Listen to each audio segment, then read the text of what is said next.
कहते हैं ना सर, जब प्यार हद से ज़्यादा बढ़ जाता है तो कत्ल का जन्म ले लेता है। जी हाँ, धर्म का चोला पहनने वाली पूजा पांडे पुलिस की नज़रों से बचने के लिए कभी बुर्का पहनती है तो कभी लाल घंघरा, लेकिन ज़्यादा देर तक पुलिस की नज़रों से पूजा पांडे नहीं बच पाई और पुलिस की दबोच में आ गई। वही पूजा पांडे जिसने 2019 में महात्मा गांधी के पुतला पर गोली चलाकर उनकी मृत्यु को पुनः रचना करने की कोशिश की थी और कहा था कि हर साल दशहरा में रावण के पुतला के दहन के दौरान महात्मा गांधी के पुतला पर भी गोली चलाया जाएगा। लेकिन अब अध्यात्म का चोला पहनने वाली पूजा पांडे अपने ही बॉयफ्रेंड अभिषेक गुप्ता के हत्याकांड में अरेस्ट हुई है। लेकिन आपको बता दें, पूजा पांडे और अभिषेक गुप्ता के बीच नजदीकियां कैसे बढ़ी। दरअसल पूजा पांडे और अभिषेक गुप्ता एक ही गांव के थे। अभिषेक गुप्ता अपनी पढ़ाई और काम के सिलसिले में पूजा पांडे के घर पहुंचता है।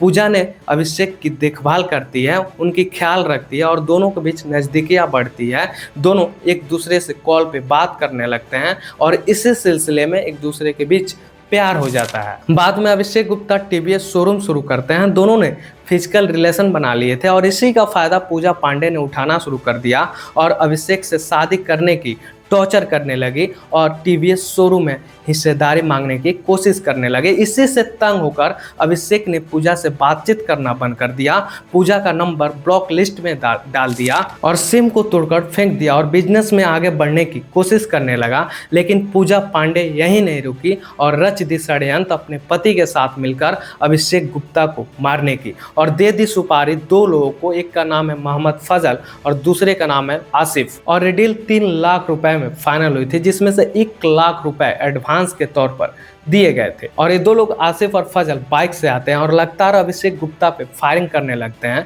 अभिषेक गुप्ता को अस्पताल ले जाने तक अभिषेक गुप्ता की मौत हो जाती है और इस मामले में पूजा पांडे और उनके पति पे FIR हो जाता है। इसके पति अशोक पांडे और ये दो लोग आसिफ और फजल, इनकी अरेस्टिंग हो जाती है। लेकिन पूजा पांडे अपनी भेष बदलकर एक शहर से दूसरे शहर तक बचने की कोशिश करती है। लगभग 1 महीनों तक पुलिस की नज़रों से बचने की कोशिश की, लेकिन कहते हैं ना सर कि पुलिस की नज़रों से कोई व्यक्ति बच नहीं सकता, चाहे वो व्यक्ति पाताल में ही क्यों ना छुप जाए। फाइनली 10 अक्टूबर को पूजा की अरेस्टिंग होती है और पूजा को जेल भेज दिया जाता है।